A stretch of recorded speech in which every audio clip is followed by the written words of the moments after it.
Bihar SSC कार्यालय परिचारी previous year question paper को इस सेशन में हम देखेंगे। Hello friends, welcome to the success Kendra. Friends देखिए, आज इस सेशन में हम लोग बिहार एसएससी ऑफिस अटेंडेंट यानी कि बिहार एसएससी कार्यालय परिचारी के प्रीवियस ईयर क्वेश्चन पेपर को हम लोग डिस्कस करेंगे। देखिए फ्रेंड्स, ये बिहार एसएससी का प्रीवियस ईयर का क्वेश्चन पेपर है, पिछले साल का क्वेश्चन पेपर है और काफ़ी इंपॉर्टेंट प्रश्न इसमें आपको देखने को मिलेंगे। बड़ा ही इंपॉर्टेंट सेशन है, इसको ध्यानपूर्वक आप पूरा जरूर देखिएगा। और फ्रेंड्स देखिए, चैनल पर अगर आप पहली बार आए हुए हैं और बिहार एसएससी कार्यालय परिचारी न्यू वैकेंसी 2025 की बेहतरीन तरीके से तैयारी करना चाहते हैं तो चैनल को सब्सक्राइब कर लीजिए और जो बगल में बेल आइकन है, घंटी का निशान है, उसको भी जरूर दबा लीजिएगा ताकि जब भी इसी तरह का कोई भी important video Bihar SSC office attendant 2025 से रिलेटेड अपलोड किए जाएँ तो उसका नोटिफिकेशन सबसे पहले आपके पास पहुँच जाए। तो चलिए फ्रेंड्स, बिना देरी किए हुए सेशन आज के स्टार्ट करते हैं। एक बार सभी लोग प्लीज़ पहले सेशन को लाइक कर दीजिए और जब इसको कंप्लीट देख लीजिएगा, पूरा देख लीजिएगा, तो कम से कम इसको एक ग्रुप में, किसी भी ग्रुप में, टेलीग्राम ग्रुप हो, व्हाट्सएप ग्रुप हो या फिर फेसबुक ग्रुप हो, वहाँ पर इसको ज़रूर शेयर कर दीजिएगा। तो चलिए अब हम लोग स्टार्ट करते हैं आज का सेशन। तो फ्रेंड्स देखिए, ध्यान दीजिए, जैसे मैंने आपको बताया है कि आज के इस सेशन में हम लोग बिहार एसएससी कार्यालय परिचारी 2025 के लिए बिहार एसएससी के प्रीवियस ईयर क्वेश्चन पेपर को हम लोग डिस्कस करेंगे। चलिए स्टार्ट करते हैं। एक बार सभी लोग पहले सेशन को लाइक कर दीजिए। यहाँ पर आप देख सकते हैं फ्रेंड्स, सामान्य अध्ययन, यानी कि इसमें हम लोग जीके जीएस के प्रश्नों को डिस्कस करेंगे। चलिए पहला प्रश्न पढ़ेंगे कि संयुक्त राष्ट्र संघ का मुख्यालय कहाँ पर स्थित है। बड़ा ही इंपॉर्टेंट क्वेश्चन है और इसी तरह के प्रश्न आपके भी पेपर में देखने को मिलेंगे। बहुत ज़्यादा हार्ड प्रश्न बिहार एसएससी कार्यालय परिचारी के एग्जाम में नहीं पूछा जाता है। चलिए बताइएगा कि संयुक्त राष्ट्र संघ का मुख्यालय कहाँ पर स्थित है। अगर आप आंसर जानते हैं तो आंसर कमेंट करते चलिए, इससे आपका रिवीजन होते चलेगा और जो भी मैं आपको एक्सप्लेन करके एक्स्ट्रा फैक्ट्स बताऊंगा उससे भी आप ध्यानपूर्वक जरूर सुनिएगा। इस तरह से एक प्रश्न के साथ साथ आपके 2 से 3 प्रश्न जो है कवर होते चलेंगे। देखिए फ्रेंड्स, संयुक्त राष्ट्र संघ का मुख्यालय जो है ना, ये न्यूयॉर्क में है। कहाँ पर है फ्रेंड्स? तो New York, option number B correct answer हो जाएगा। न्यूयॉर्क अमेरिका में स्थित है। अच्छा, बात यहाँ पर संयुक्त राष्ट्र संघ की आई हुई है तो थोड़ा सा इसके बारे में भी जान लीजिए। देखिए, संयुक्त राष्ट्र संघ की स्थापना 24 अक्टूबर 1945 को हुई थी। डेट सहित आपको याद रखना है, 24 अक्टूबर 1945 को हुई थी। इसलिए प्रत्येक वर्ष 24 अक्टूबर को जो है संयुक्त राष्ट्र दिवस मनाया जाता है। ठीक है फ्रेंड्स। अच्छा, वर्तमान में संयुक्त राष्ट्र के यानी कि यूनाइटेड नेशंस के महासचिव कौन हैं? तो ये एंटोनियो गुटेरस हैं। याद रखिएगा, संयुक्त राष्ट्र के महासचिव कौन हैं? तो एंटोनियो गुटेरस हैं और ये पुर्तगाल के हैं। ठीक है। अच्छा, अभी 80वां सत्र हुआ है संयुक्त राष्ट्र का। तो देखिए, संयुक्त राष्ट्र का जो 80वां सत्र हुआ है उसकी अध्यक्षता किसने किया है? तो इसकी अध्यक्षता जर्मनी की पूर्व विदेश मंत्री एनालेना बेयरबाक ने किया है। किसने किया है? एनालेना, यहाँ मैं लिख देता हूँ, एनालेना बेयरबाक ने किया है। ठीक है ना, बेयरबाक ने किया है, याद रखिएगा। किसने किया है? एनालेना बेयरबाक ने किया है। तो अगर आपसे पूछा जाए कि संयुक्त राष्ट्र का जो 80वां सत्र हुआ था इसकी अध्यक्षता किसने किया है, तो जर्मनी की पूर्व विदेश मंत्री हैं एनालेना बेयरबाक, इन्होंने ही किया है। सारे पॉइंट्स को ध्यान रखते चलिएगा। न्यूयॉर्क यहाँ पर करेक्ट आंसर हो जाएगा। चलिए, बहुत हार्ड प्रश्न नहीं पूछा जाता है, घबराना नहीं है। मैं आपको सजेस्ट कर रहा हूं कि बिल्कुल आप निश्चिंत पूर्वक तैयारी करिए। ठीक है ना, इस बार सिलेक्शन आपको हर हाल में ले लेना है। देखिए, छत्तीसगढ़ राज्य की स्थापना किस वर्ष हुई थी? छत्तीसगढ़ की। अच्छा, छत्तीसगढ़ की स्थापना पूछा गया है तो आपको ध्यान होगा कि छत्तीसगढ़, उत्तराखंड और झारखंड, ये तीनों राज्य अस्तित्व में आए थे सन 2000 में। कब आए थे? तो फ्रेंड्स ये 2000 में आए हुए थे। ठीक है। अच्छा, झारखंड जो है ये बिहार से अलग हुआ था 15 नवंबर सन 2000 को। 15 नवंबर सन 2000 को ये झारखंड अलग हुआ था बिहार से। छत्तीसगढ़ जो है ये मध्य प्रदेश से अलग हुआ था। कब? तो 1 नवंबर सन 2000 को। और उत्तराखंड उत्तर प्रदेश से अलग हुआ था 9 नवंबर सन 2000 को। तो ये सब पॉइंट आप ध्यान रखिएगा। चलिए, उसके बाद देखिएगा, अगला प्रश्न है कि संयुक्त राष्ट्र संघ में सुरक्षा परिषद यानी कि सिक्योरिटी काउंसिल के अस्थायी सदस्यों की संख्या कितनी है? अच्छा, संयुक्त राष्ट्र की अगर हम बात करते हैं तो थोड़ा सा और मैं बता देता हूं इसके बारे में। स्थापना तो मैंने बता ही दिया है कि 24 अक्टूबर 1945 को हुई थी। हेडक्वार्टर न्यूयॉर्क में है। और देखिए, संयुक्त राष्ट्र के जो है ना, ध्यान रखिएगा, 5 जो हैं देश इसके अस्थायी सदस्य देश हैं। 5 देश जो हैं अस्थायी सदस्य हैं इन्हीं के पास वीटो पावर है। ये कौन कौन से देश हैं? तो एक तो आपका चाइना हो गया, दूसरा फ्रांस, तीसरा रसिया, चौथा ब्रिटेन और पांचवा अमेरिका। ठीक है ना, ध्यान रखिएगा, चीन, फ्रांस, रूस, ब्रिटेन और अमेरिका, ये 5 अस्थायी देश हैं जो सदस्य हैं, इसके अस्थायी सदस्य हैं, और इन्हीं के पास वीटो पावर होता है। और एक और पॉइंट ध्यान रखिएगा, देखिए संयुक्त राष्ट्र की आधिकारिक भाषाओं की संख्या कितना है ऑफिशियल लैंग्वेज की? तो ये 6 भाषा है। कौन कौन सी है? तो अरबी, चीनी, अंग्रेजी, उंगली पर काउंट करिए, अरबी, चीनी, अंग्रेजी, फ्रेंच, रूसी और स्पेनिश। ठीक है, चलिए अब बात करते हैं संयुक्त राष्ट्र संघ में सुरक्षा परिषद में जो अस्थायी सदस्य, तो टोटल कितना हो जाएगा? 5 यहाँ पर करेक्ट आंसर हो जाएगा, जो अभी मैंने बताया है, चीन, फ्रांस, रूस, ग्रेट ब्रिटेन और अमेरिका। ठीक है, चलिए उसके बाद देखिएगा नेक्स्ट क्वेश्चन कर लेंगे। अगला प्रश्न हम लोग कर लेते हैं, और इसमें 15 सदस्य होते हैं, ध्यान रखिएगा, संयुक्त राष्ट्र सुरक्षा परिषद में, जिसमें से 5 जो हो गया अस्थाई हो गया और 10 जो हो गया अस्थाई सदस्य हो गया। ठीक है, चलिए उसके बाद नेक्स्ट क्वेश्चन है कि महावीर का जन्म 540 ईसा पूर्व में किस स्थान पर हुआ था? अच्छा, ये बात हो रही है जैन धर्म के आखिरी और 24वें तीर्थंकर वर्धमान महावीर की बात हो रही है, भगवान महावीर की बात हो रही है। ये जैन धर्म के 24वें और आखिरी तीर्थंकर थे, ये आप जरूर ध्यान रखिएगा। और इनका जन्म 540 ईसा पूर्व में हुआ था, कुंडग्राम वैशाली के निकट है वहीं पर। तो कुंडग्राम यहाँ पर दिया रहेगा, तो कुंडग्राम पर लगा दीजिएगा। यहाँ पर देख सकते हैं आप, वैशाली दिया गया है। ठीक है फ्रेंड्स, इसको आप ध्यान रखिएगा, वैशाली में इनका जन्म हुआ था। अच्छा, इनके जो पिता थे ना, इनके पिता का नाम जो था सिद्धार्थ था, और ये ज्ञात्रिक क्षत्रियों के संघ के प्रधान थे। ठीक है, सिद्धार्थ इनके पिता का नाम था। और भगवान महावीर जो थे ये इक्ष्वाकु वंश से संबंधित थे, ये इक्ष्वाकु वंश से संबंधित हैं, ये भी पॉइंट आप ध्यान रखिएगा। ठीक है ना, क्लियर है।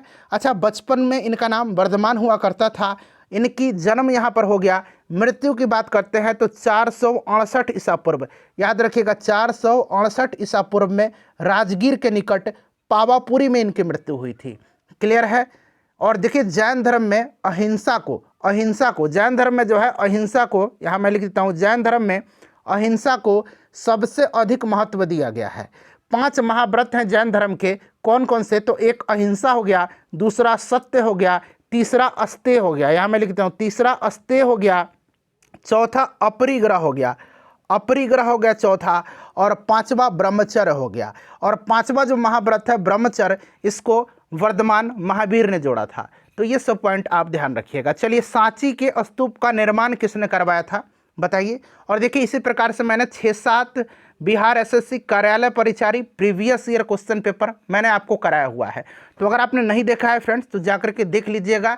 जो लोग पहली बार चैनल पर आए हुए हैं चैनल को सब्सक्राइब जरूर कर लीजिएगा। देखिए सांची का स्तूप का निर्माण जो है ये अशोक ने करवाया था। और सांची का स्तूप कहाँ पर है?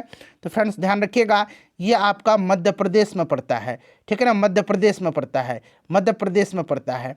ठीक है, और स्तूप क्या होता है? इसमें भगवान बुद्ध के अवशेष रखे हुए हैं। ठीक है, चलिए नेक्स्ट क्वेश्चन है कि कबीर किनके शिष्य थे। अच्छा, कबीर से संबंधित एक प्रश्न पूछा जाता है कि कबीर की रचनाओं का संग्रह क्या कहलाता है।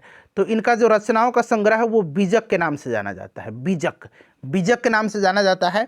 और बीजक का संकलन जो है धर्मदास ने किया था। किसने किया था? इनके शिष्य हैं धर्मदास, इन्होंने ही किया था, धर्मदास ने किया था। तो ये पॉइंट भी आप ध्यान रखिएगा, धर्मदास ने किया था। क्लियर। और कबीर किसके शिष्य थे? तो यहाँ पर राइट आंसर क्या हो जाएगा? तो फ्रेंड्स ये रामानंद के थे, रामानंद राइट आंसर हो जाएगा। कबीर के रचनाओं का संग्रह बीजक कहलाता है, बीजक का संकलन धर्मदास ने किया था।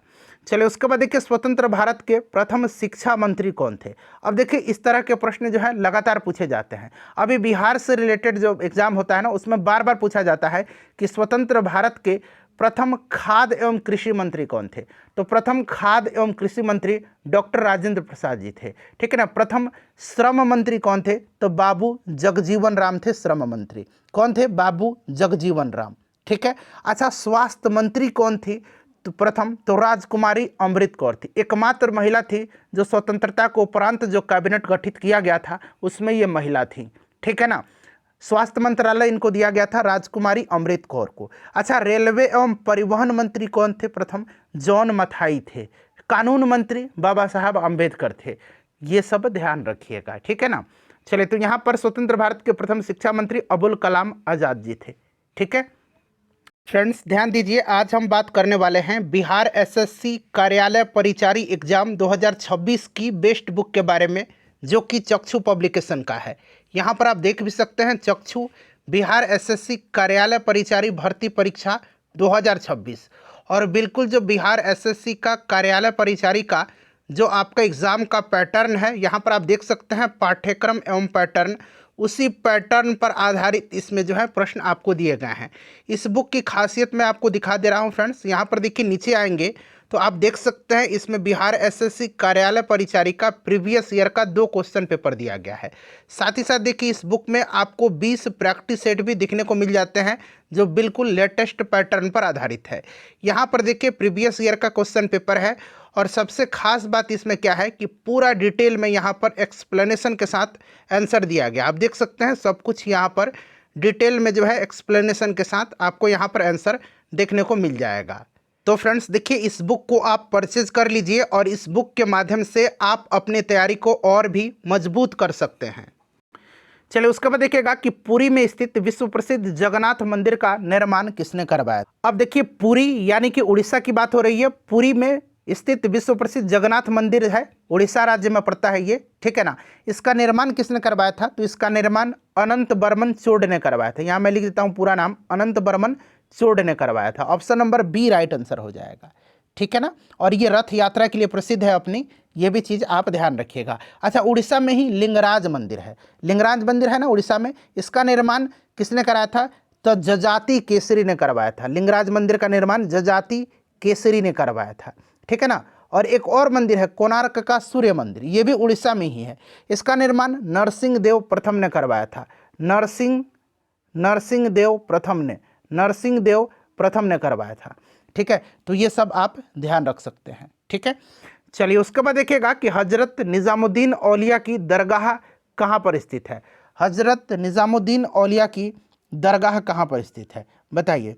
तो हजरत निज़ामुद्दीन औलिया ये चिश्ती संप्रदाय के संत थे, ठीक है ना, चिश्ती संप्रदाय, याद रखिएगा, ठीक है। और इनका दरगाह दिल्ली में है, तो यहाँ पर देखिए दिल्ली दिया गया है। नेक्स्ट क्वेश्चन है हमारा कि 2 स्थानों के देशांतरों में 1 डिग्री का अंतर होने पर उनके समय में कितने मिनट का अंतर होगा। 2 स्थानों के देशांतर में यानी कि लॉन्गिट्यूड्स में 1 डिग्री का अंतर होने पर उनके समय में कितना मिनट का अंतर होता है। सिंपल सा क्वेश्चन है, बट आपको याद रखना पड़ेगा इस तरह का क्वेश्चन, ठीक है ना। कितना का अंतर होता है फ्रेंड्स? तो ये 4 मिनट का होता है। 4 मिनट यहाँ पर आपका करेक्ट आंसर हो जाएगा, 4 मिनट का होता है, ठीक है। चलिए, उसके बाद नेक्स्ट क्वेश्चन कर लेंगे कि भारतीय मानक समय तथा ग्रीनविच मीन टाइम जो है, ग्रीनविच माध्य समय, उसमें कितना अंतर है बताइए। भारतीय मानक समय और ग्रीनविच माध्य समय में जो है कितना अंतर है। तो फ्रेंड्स ये 5.5 घंटे का अंतर है। और आपको याद होगा 82.5 डिग्री जो है आपका कहाँ से गुजरता है? भारत से गुजरता है, ठीक है। तो याद रखिएगा 5.5 घंटा का यह हमारा मानक समय है। चलिए, उसके बाद देखिएगा कि भारत का लगभग पूरा क्षेत्र किस गोलार्ध, किस हेमीस्फीयर में स्थित है। भारत का लगभग पूरा क्षेत्र, देखिए सारा विषय इसमें आपका कवर होगा, और प्रीवियस ईयर का है, बिहार एसएससी का प्रीवियस ईयर का ये क्वेश्चन पेपर है, ठीक है। तो देखिए हमारा जो भारत है ये किस गोलार्ध में स्थित है, ये आपसे पूछा जा रहा है। तो फ्रेंड्स ये उत्तरी एवं पूर्वी गोलार्ध में है, उत्तरी एवं पूर्वी गोलार्ध, इसको आप जरूर ध्यान रखिएगा, उत्तरी एवं पूर्वी गोलार्ध में। और आप लोग अपना अपना स्कोर बताइएगा, मैं लास्ट में बताऊंगा कि कितना प्रश्न कवर किया गया है इसमें, और आप लोग यहाँ से गलती छांट लीजिएगा ना, तो सही प्रश्न आप बता दीजिएगा, ठीक है। आप सिर्फ गलत काउंट करते चलिए। देखिए, इंडिया विंस फ्रीडम के लेखक कौन है? अच्छा, इंडिया विंस फ्रीडम पूछा गया है। और एक पुस्तक है इंडिया डिवाइडेड, एक पुस्तक बड़ा पूछा जाता है इंडिया डिवाइडेड। तो देखिए यहाँ पर जो है इंडिया डिवाइडेड के लेखक डॉक्टर राजेंद्र प्रसाद हैं। इंडिया विंस फ्रीडम के लेखक जो हैं ये कौन है? इंडिया विंस फ्रीडम के लेखक, तो इसके लेखक मौलाना अबुल कलाम आज़ाद हैं, जो भारत के पहले शिक्षा मंत्री थे, अभी हमने बताया है। तो देखिए मौलाना अबुल कलाम का नाम नहीं दिया गया है, इसलिए ऑप्शन नंबर यहाँ पर डी इनमें से कोई नहीं राइट आंसर हो जाएगा। ठीक है, गांधी जी की पुस्तक आपको याद होगा हिंद स्वराज, गांधी जी की पुस्तक है। और माई एक्सपेरिमेंट्स विथ ट्रूथ जो है ये गांधी जी के हैं। ठीक है, चलिए उसके बाद देखिए निम्नलिखित में से कौन जयपुर का ऐतिहासिक स्थल नहीं है, यानी कि जयपुर में नहीं है, सीधी सी बात है। देखिए हवा महल जयपुर में है, कनक वृंदावन भी जयपुर में है, जयगढ़ फोर्ट जो है, जयगढ़ किला, ये भी आपका जयपुर में ही है। बट यहाँ पर देखिएगा जोधा भाई पैलेस जो है ना, जोधा भाई पैलेस, ये आपका जयपुर राजस्थान में नहीं है, ये आपका कहाँ पर है तो फ्रेंड्स ये फतेहपुर सीकरी में है। ठीक है ना, फतेहपुर सीकरी में है जोधा भाई पैलेस, तो ये जयपुर में नहीं है। तो ऑप्शन नंबर यहाँ पर डी राइट आंसर हो जाएगा। देखिए निम्नलिखित में से किसे उर्दू भाषा के लिए प्रथम ज्ञानपीठ पुरस्कार मिला था, उर्दू भाषा के लिए। वैसे तो प्रथम ज्ञानपीठ पुरस्कार आपको याद होगा फ्रेंड्स, प्रथम ज्ञानपीठ पुरस्कार दिया गया था किसको, बताइए फटाफट। प्रथम ज्ञानपीठ पुरस्कार किसको दिया गया था तो फ्रेंड्स ये दिया गया था जी शंकर कुरूप को, मलयालम के लिए। यहाँ पर पूछा गया है उर्दू भाषा के लिए, तो उर्दू भाषा के लिए पहला ज्ञानपीठ पुरस्कार जो है ना ये दिया गया था फिराक गोरखपुरी को। किसको दिया गया था, फिराक गोरखपुरी को दिया गया था। ठीक है ना, फिराक गोरखपुरी को दिया गया था। क्लियर हो गया। अच्छा हिंदी भाषा के लिए पूछेगा प्रथम तो सुमित्रा नंदन पंत को दिया गया था। अंग्रेजी भाषा के लिए पूछा जाएगा तो अमिताभ घोष को दिया गया था, सब याद रखिए। चलिए उसके बाद देखिए अर्जुन पुरस्कार किस क्षेत्र में दिया जाता है, कभी कभी पूछ लिया जाता है कि इसकी शुरुआत कब हुई थी। अर्जुन पुरस्कार की शुरुआत जो हुई थी ना ये कब हुई थी तो देखिए अर्जुन पुरस्कार की शुरुआत हुई थी 1961 में। ठीक है ना, और ये खेल के क्षेत्र में दिया जाता है, खेल के क्षेत्र में उत्कृष्ट योगदान के लिए दिया जाता है। ठीक है ना, खिलाड़ियों को दिया जाता है। और एक आपको याद होगा मेजर ध्यानचंद खेल रत्न अवार्ड जो भारत में खेल का सर्वोच्च अवार्ड है, पहले इसका नाम राजीव गांधी खेल रत्न अवार्ड हुआ करता था, नाम चेंज करके इसका नाम मेजर ध्यानचंद खेल रत्न अवार्ड कर दिया गया है। तो राजीव गांधी खेल रत्न या पूछेगा मेजर ध्यानचंद खेल रत्न शुरुआत कब हुआ था तो 1991-92 में हुआ था। चलिए भारत में प्रथम आम चुनाव किस वर्ष हुए थे, भारत में प्रथम आम चुनाव किस वर्ष हुए थे तो प्रथम आम चुनाव जो है ये आपका शुरू हुआ था 1951 में, बट संपन्न हुआ चल करके 1952 में। तो आप यहाँ पर 1952 लगाइए। ठीक है, चलिए उसके बाद देखिएगा कि चंद्रमा के गुरुत्वाकर्षण से पृथ्वी का गुरुत्वाकर्षण कितना गुना अधिक है, ये आपसे पूछा गया है। सिंपल सा क्वेश्चन है, 6 गुना अधिक है। ठीक है ना, 6 गुना यहाँ पर राइट आंसर हो जाएगा, 6 गुना यहाँ पर करेक्ट आंसर हो जाएगा। ठीक है, नेक्स्ट क्वेश्चन करिए कि सूर्य सदैव पूर्व में निकलता है, क्योंकि सूर्य हमेशा पूर्व में ही निकलता है, कारण क्या है तो इसका कारण क्या है तो क्योंकि आपको ध्यान होगा कि पृथ्वी पश्चिम से पूर्व की ओर घूमती है, पृथ्वी पश्चिम से पूर्व की ओर घूमती है, ध्यान रखिएगा। ठीक है ना, चलिए उसके बाद देखिए जनसंख्या घनत्व यानी कि पॉपुलेशन डेंसिटी कहलाता है। अच्छा जनसंख्या घनत्व की बात करते हैं तो थोड़ा सा यहाँ पर आप ध्यान रखिएगा कुछ बेसिक पॉइंट। प्रति वर्ग किलोमीटर क्षेत्रफल में रहने वाले व्यक्तियों की संख्या को ही जनसंख्या घनत्व कहा जाता है। और देखिए 2011 की जनगणना के अनुसार अगर भारतवर्ष का जनसंख्या घनत्व पूछेगा तो 382 व्यक्ति प्रति वर्ग किलोमीटर। ठीक है, और बिहार का पूछेगा 2011 की जनगणना के अनुसार तो 1106 व्यक्ति प्रति वर्ग किलोमीटर। तो यहाँ पर क्या हो जाएगा, किसी क्षेत्र में रहने वाले स्त्री पुरुष की संख्या प्रति किलोमीटर, मनुष्यों की संख्या प्रति वर्ग किलोमीटर। ठीक है ना, प्रति वर्ग किलोमीटर होगा, ध्यान रखिएगा। चलिए उसके बाद देखिए व्यापार के लिए भारत आने वाले प्रथम यूरोपीय कौन थे तो आपको याद होगा सबसे पहले कौन आए थे, पुर्तगाली आए थे, पुर्तगाली। थोड़ा सा जान लीजिए, उसके बाद और भी हम लोग डिस्कस करेंगे। सबसे पहले पुर्तगाली आए थे, पुर्तगाली के बाद कौन से आए थे तो पुर्तगाली के बाद डच आए थे, यहाँ मैं लिख देता हूँ शॉर्ट में पुर्तगाली, उसके बाद डच आए थे। ठीक है ना, डच के बाद अंग्रेज आए थे, इंग्लिश में लिख देता हूँ। ठीक है ना, अंग्रेज आए थे। उसके बाद कौन आए थे तो अंग्रेज के बाद फटाफट बताते चलिए, जानते हैं तो डेनिश आए थे, डेनिश आए थे, डेनिश आए थे। फिर बाद में कौन आए थे, फिर बाद में फ्रांसीसी आए थे, फ्रांसीसी आए थे। ठीक है, ये क्रम याद रखिएगा, पुर्तगीज, डच, इंग्लिश, डेनिश और फिर फ्रांसीसी आए थे। सबसे पहले पुर्तगाली आया था। और आपको याद होगा कि सबसे पहले पुर्तगाली यात्री था वास्को डी गामा, जो भारत के समुद्री मार्ग का खोज किया था। 1498 में वास्को डी गामा भारत आया था पहली बार, और ये 3 दफ़ा भारत आया हुआ है, केवल 1498 ही, अब मत याद रखिए। 1498 के बाद फिर ये 1502 में भारत आया था, और फिर आखिरी बार और तीसरी बार ये भारत आया था 1524 में, जहाँ पर कोचीन में इसकी मृत्यु हो गई थी। ठीक है, चलिए उसके बाद देखिएगा कि डायनासोर किस युग में विलुप्त हुए थे, ये पूछा गया है। डायनासोर किस युग में विलुप्त हुए थे? तो डायनासोर जो है ये क्रिटेशियस युग में विलुप्त हुए थे। डायरेक्टली ध्यान रखिए इस तरह का प्रश्न, क्रिटेशियस युग में। चलिए तारीख मुबारक शाही, ध्यान रखिएगा इसके लेखक कौन है? तारीख मुबारक शाही के याहिया सरहिंदी हैं, ठीक है ना। याहिया बिन अहमद सरहिंदी पूरा नाम है। ये याहिया सरहिंदी भी याद रख लीजिएगा, तारीख मुबारक शाही के लेखक हैं। और इन्होंने किसके शासनकाल में थे ये? तो फ्रेंड्स ये सैयद वंश के थे, ठीक है ना, सैयद वंश के थे। और ये जो तारीख मुबारक शाही है ना, ये आपका सैयद वंश का जो मुबारक शाह था उसी के काल में ये पुस्तक लिखा गया है, सैयद वंश हो जाएगा। उसके बाद देखिए ऋग्वेद में निम्नलिखित में से किस नदी का उल्लेख नहीं है? अब यहाँ पर थोड़ा सा जो है ना, देखिए दरअसल यहाँ पर जो आंसर तो रावी दिया गया है, बट मेरे हिसाब से देखिए ऋग्वेद में रावी का भी उल्लेख है, क्योंकि सिंधु की जो सहायक नदी है ना उनका उल्लेख है। और रावी को परुष्णी नदी के नाम से जाना जाता था, ये भी चीज़ जानते हैं परुष्णी नदी के नाम से, ठीक है ना। तो रावी का भी जिक्र है। सरस्वती तो सबसे पवित्र नदी थी, सरस्वती का भी उल्लेख हुआ है, सिंधु का भी है, गंगा का भी है, यमुना का भी है, ठीक है। सर्वाधिक बार सिंधु का प्रयोग हुआ है, गंगा का 1 बार, यमुना का 3 बार। तो मेरे हिसाब से इनमें से सबका हुआ है, हाँ, बट नर्मदा का उल्लेख नहीं हुआ, इस चीज़ को आप ध्यान रखिएगा। नर्मदा का उल्लेख नहीं हुआ, कृष्णा नदी का भी उल्लेख नहीं है, ठीक है। तो इसको एक दफ़ा आप भी चेक कर सकते हैं। गांधी जी को अर्धनग्न फकीर किसने कहा था? गांधी जी को अर्धनग्न फकीर किसने कहा था, बताइए। राइट आंसर यहाँ पर क्या हो जाएगा? तो गांधी जी को अर्धनग्न फकीर कहा था विंस्टन चर्चिल ने, विंस्टन चर्चिल ने कहा था, ठीक है ना, विंस्टन चर्चिल ने कहा था। चलिए उसके बाद देखिए निम्नलिखित में से अश्वमेध यज्ञ का आयोजन किसने किया था? अश्वमेध यज्ञ का आयोजन किसने किया था? तो फ्रेंड्स ये समुद्रगुप्त ने किया था, समुद्रगुप्त ने किया था, ध्यान रखिएगा समुद्रगुप्त। चलिए समुद्रगुप्त राइट आंसर हो जाएगा।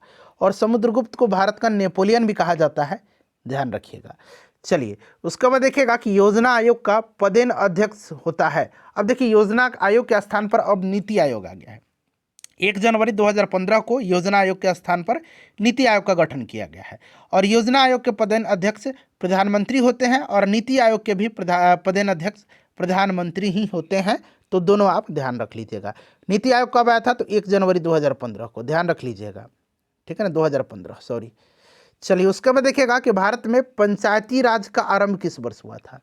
पंचायती राज का, तो पंचायती राज का आरंभ आपको याद होगा 1959 में हुआ था, 2 अक्टूबर 1959 को राजस्थान के नागौर जिले से, ठीक है ना, पंडित जवाहरलाल नेहरू जी ने किया था 2 अक्टूबर 1959 को, ठीक है। और 73वां संविधान संशोधन अधिनियम जो है, 73वां संविधान संशोधन, इसी के द्वारा जो है पंचायती राज को संवैधानिक दर्जा दिया गया, ठीक है। और पंचायती राज का उल्लेख जो है ना, अगर बात करते हैं ग्राम पंचायतों का गठन, ये संविधान के अनुच्छेद 40 में है, जो कि राज्य के नीति निर्देशक तत्व के अंतर्गत आता है। ग्राम पंचायतों का संगठन पूछेगा किस आर्टिकल में है, तो अनुच्छेद 40 में है, जो कि किस में आता है? राज्य के नीति निर्देशक तत्वों में। भारत में देखिए सामुदायिक विकास कार्यक्रम कब आरंभ हुआ था? बड़ा इंपॉर्टेंट क्वेश्चन है, सामुदायिक विकास कार्यक्रम।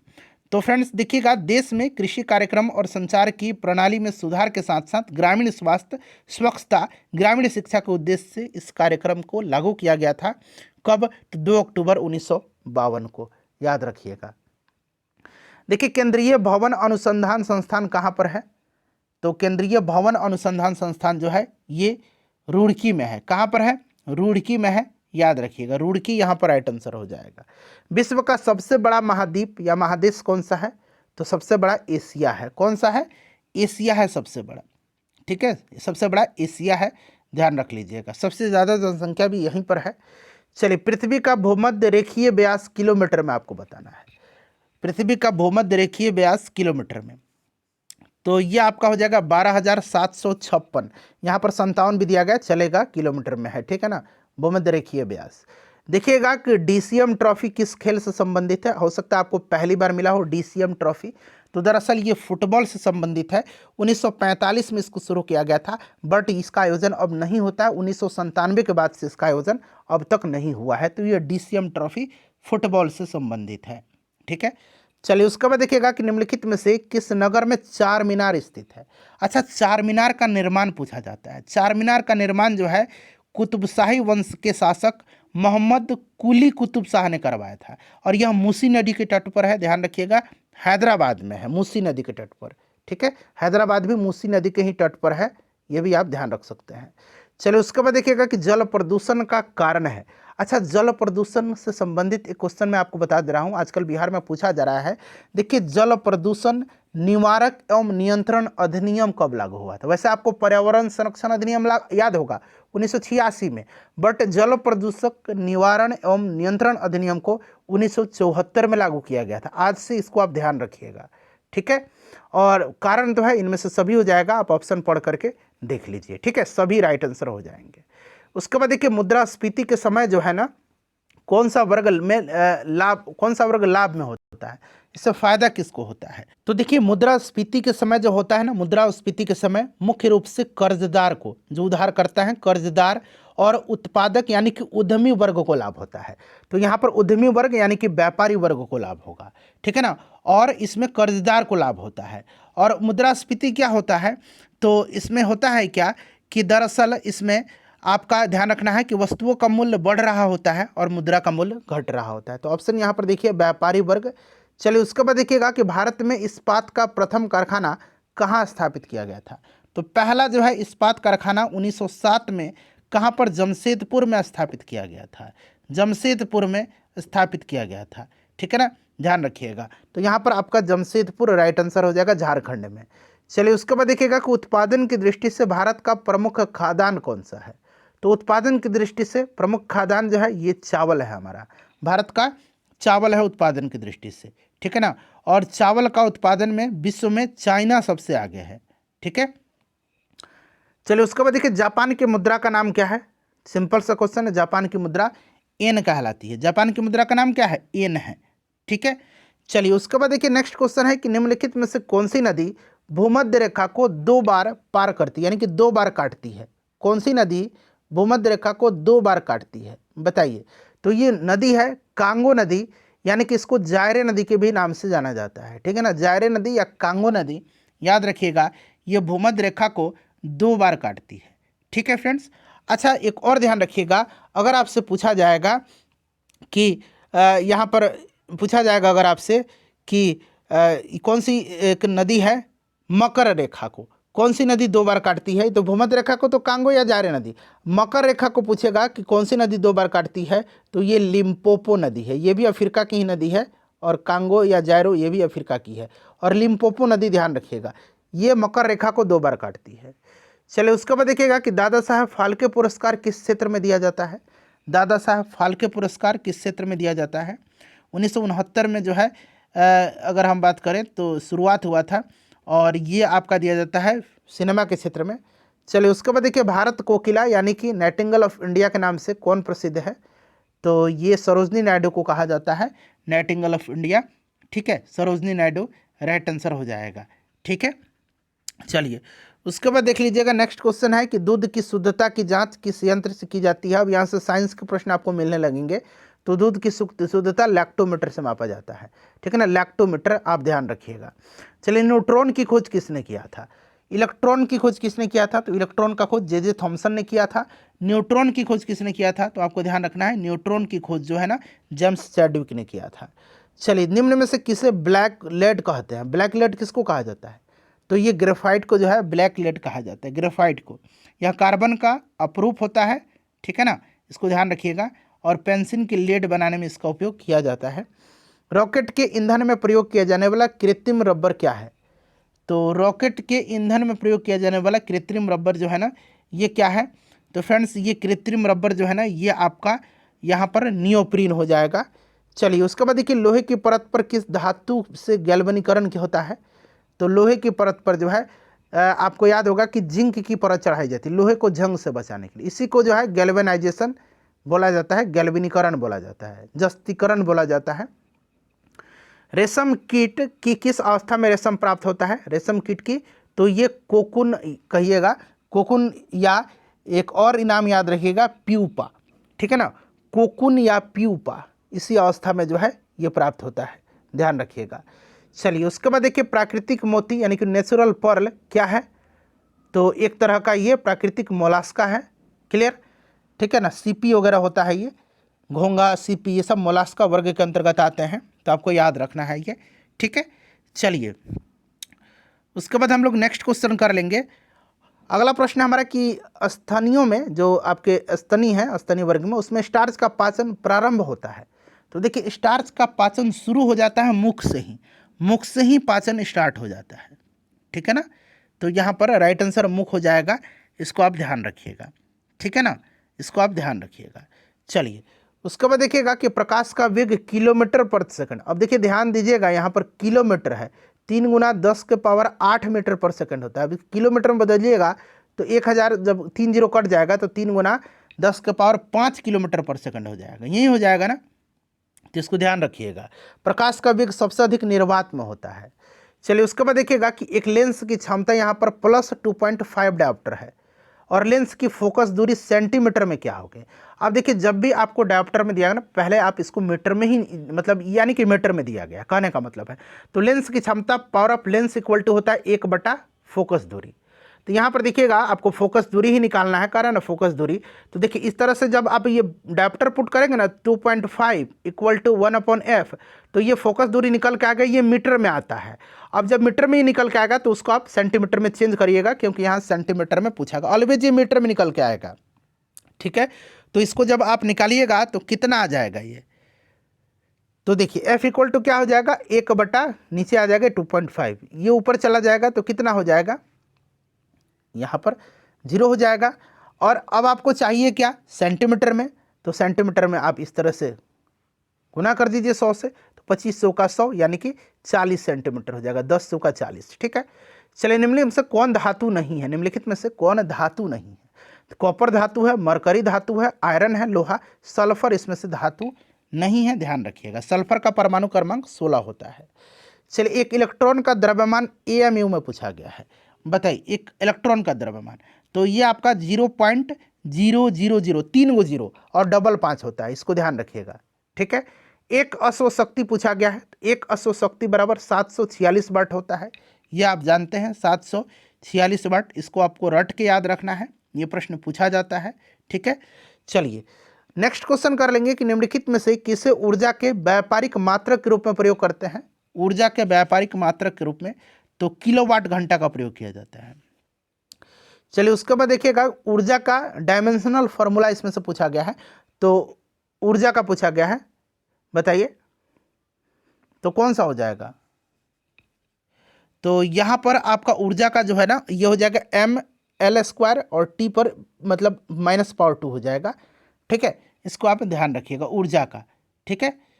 चलिए उसके बाद नेक्स्ट क्वेश्चन करेंगे कि हाइड्रो इलेक्ट्रिक, हाइड्रो है, हाइड्रो यानी कि जल वाली बात हो रही है, हाइड्रो इलेक्ट्रिक पावर हाउसों में किसे विद्युत ऊर्जा में परिवर्तित किया जाता है। तो देखिए बांध वगैरह बना करके जब जल को रोका जाता है ना, उसमें स्थितिज ऊर्जा होती है और उसी स्थितिज ऊर्जा का प्रयोग जो है विद्युत के रूप में किया जाता है। तो यहाँ जल की स्थितिज ऊर्जा राइट आंसर हो जाएगा।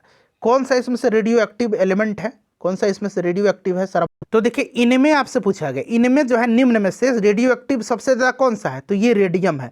वैसे सर्वाधिक रेडियोधर्मी पूछेगा ना तत्व, तो आप पोलोनियम याद रखिएगा, कौन सा, पोलोनियम, ठीक है ना। सर्वाधिक जो पूछेगा ये निम्न हटा देगा और पूछेगा सर्वाधिक रेडियो एक्टिव कौन सा है, तो पोलोनियम, इनमें से रेडियम हो जाएगा।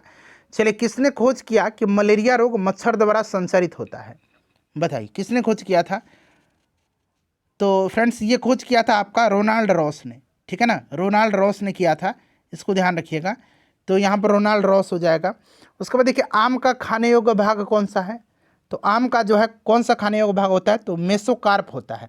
मेसोकार्प यानी कि आपका मध्य भित्ति, ठीक है ना। तो यहाँ पर आपका हो जाएगा मध्य भित्ति, ठीक है ना। आम का वैज्ञानिक नाम मैग्नीफेरा इंडिका होता है, ध्यान रखिएगा, ठीक है। मध्य फल भित्ति होता है खाने वाला भाग। नागफनी के कांटे हैं रूपांतरित, तो नागफनी के कांटे ये पत्ती का रूपांतरण होता है, ठीक है ना, पत्ती के रूपांतरित होते हैं पत्ती ये, ठीक है। अच्छा ये आखिरी क्वेश्चन है ना, हम लोगों ने 65 क्वेश्चन कवर किया हुआ है, ठीक है ना। तो बताइएगा इनमें से कितना सही हुआ, आपका स्कोर बताइएगा। डायनामो का आविष्कार किसने किया था, इसका आंसर फ्रेंड्स आप लोग कमेंट करके बताइए। सेशन को लाइक कर दीजिए और इसको शेयर कर दीजिएगा।